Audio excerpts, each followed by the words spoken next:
I want to tell you a story. 3 or 4 years ago, I was in Papillion, Nebraska, just south of Omaha, not too far from Warren Buffett's home and office, the home he's lived in since he was about 25 years old, I believe, the same house. Amazing. But with that said, I purchased these leather gloves. I had read an article that said, if you want to be a man, you need to own these items: a pocket knife, a hammer, a screwdriver, a truck. I think it said a truck, I don't know, and leather gloves. So I went out to Ace Hardware in Papillion, Nebraska, and I purchased these work gloves. And that was 3 years ago. And they sat there for 3.5 years in my Airstream closet. It bothered me immensely. It bothered me deeply that I never used them or needed them. But now I'm gonna get to use them. I need them, especially today, because we are going to fill up raised garden beds, and I'm going to show you the simplest method on how to fill up raised garden beds from the ground up. You got a lot of work to do, but if you're going to have organic, fresh food at your homestead, your farm, your apartment, or your home, or in your community garden, you're going to need to know this if you're growing above ground. Come on, let's go fill it up, and most importantly, let's use these gloves.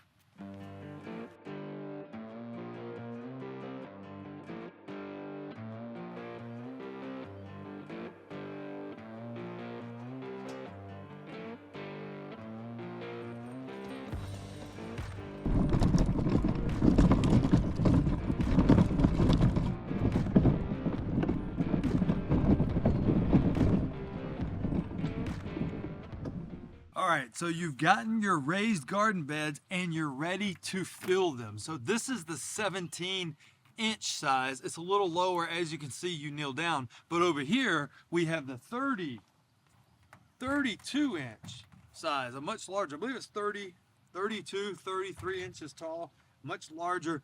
That's going to require a whole bunch more material. So what we're going to do is we're going to fill these beds strategically. We're going to do roughly 5% cardboard.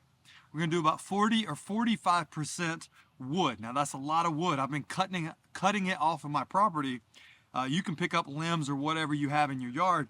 And then once you have your cardboard down as a base layer, and then your wood down for about 40-45%, then we're going to fill it up with the remaining 20 to 30%. We're going to use, the next 10%, we're going to use some leaves and just some organic material. So 10% layer of organic material, followed by about 10 to 15% of topsoil, and then we're gonna top it off with some organic soil, and I'm gonna use Home Depot bag soil for that, and I'll pick that up tomorrow. But today I'm gonna get everything done all the way up to the topsoil layer, and then just come back with an organic layer on top so I can have great, beautiful, producing vegetables.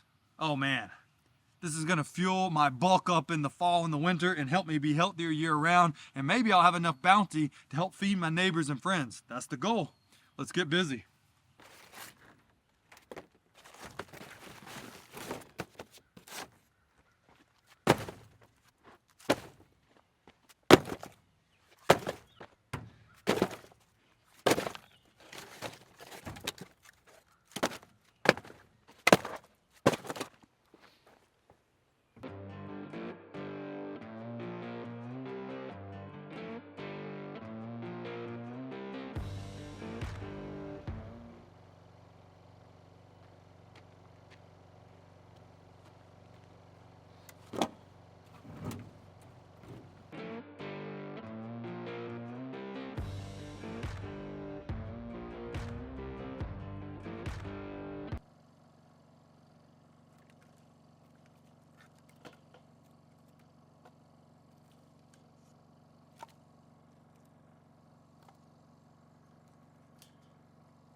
These big beds, they require some really big logs.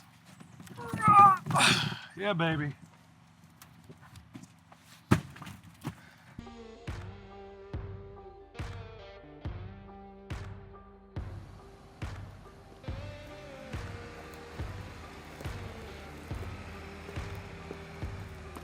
I've run out of wood, so I've come up to the upper part of the property so that I can harvest some additional wood. These beds are going to be great, but 45% of the portion below the soil is wood. So you need a lot of it. So let's cut some, and then we'll go fill this first bed up.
Okay, you can see that we've got plenty of wood, 45%. Remember that number, 5% cardboard, 45% wood, roughly. Now it's time to put the leaves and the stuff on the ground cover, natural type compost down, and then topsoil, and then organic soil, and then you're done. So I'm gonna dump the leaves, put on the topsoil, and then I gotta go to Home Depot to get the organic soil to go on top, but then we are done. Let's finish this bed and see what it looks like.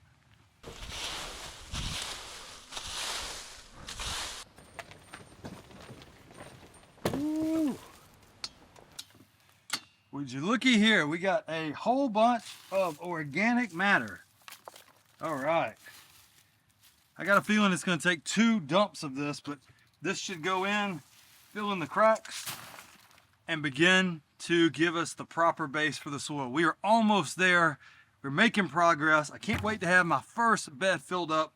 Let's dump this. Oh, hey there. I'd just like to take a moment out of today's video to remind you of one thing. If you feel like you're being buried by life, by problems, by issues, by stress, remember this: a seed gets buried before it blooms. So maybe you're about to bloom. I feel like you are. Now, speaking of blooming and being buried,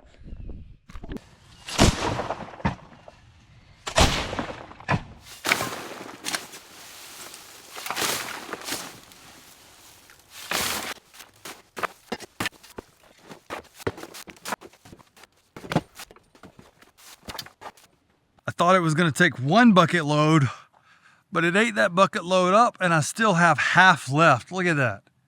Okay, so I need 1 more bucket load and then I'm going for soil. Let's get this done.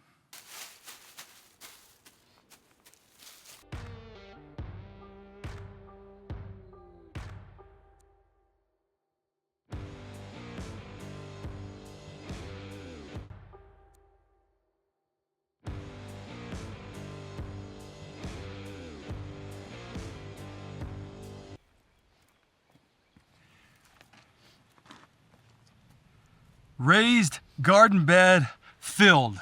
Well, I still got to get the organic material to go on the top, which is just bags of organic compost, but that's only a few inches. I'll buy those at Home Depot, but we are done. So there is the process of how you fill up a raised garden bed. So I want to point out 3 things or questions that might have arose in your mind while you're watching this. Number 1, what's something I suggest or would be prepared for that someone might not think about?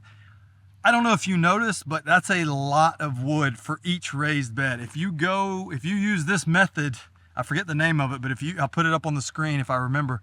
If you use this method, you're gonna need a lot more wood than you realize. So prepare to have enough wood or limbs, especially if you use, look in the back there, if you use the tall garden beds. Okay, second thing is, wouldn't it just be cheaper to buy groceries to buy tons of vegetables instead of spending all this money. Yes, I spent money on the mulch. Yes, I spent money on the garden beds, the trellis, the soil. Everything cost money. But here's the thing. What else am I going to spend it on, right? Like this is going to be something that should last 10 to 20 years and provide food and nutrients for myself, for community, animals, friends, family, the marketplace. So it's money well spent. And if you used a raised garden bed, you can control the soil. That's the whole point. Digging down in this red clay and trying to grow something, not the best idea. So that's why I use the raised garden beds, and that's what makes it worth the money versus buying thousands of dollars worth of vegetables instead of just spending thousands of dollars on the setup or however much it costs. The third point I'm going to bring up is I did not use a weed barrier. I used cardboard, as you saw. I don't know about weed barrier. I think it could be more of a hassle. If a weed or a seed gets on top of it, it's going to grow anyway. So I did not spend the money or time putting down a weed barrier. Maybe I'll regret that later, but I don't think so. So I did not use a weed barrier. Listen, thank you so much for watching. I hope you found this informative. I hope you enjoyed this video. You are my friends. I appreciate you more than you could possibly know. Thank you for being on this journey. If you would, leave me a comment, supportive comment, a critical comment. Give me some advice. What would you plant? Please tell me what you think and take a guess. See if you can guess what the next video is going to be about. What's happening on Monday? Something big is happening. I've never done this before. This is going to be new, and it's going to take a year before it develops, but it's starting on Monday. What could it be? Take a guess. I'll give you a hint. It's alive. It's something that's alive, and I'm excited about it. Okay, remember, if you're watching this video, you are the resistance. Get out there, build a life you're proud of, build a life that'll help you, your family, your friends, and your community survive. Don't waste time, because I'm afraid we don't have a lot of time left. Get busy. Proud of you. Stay strong, stay wild.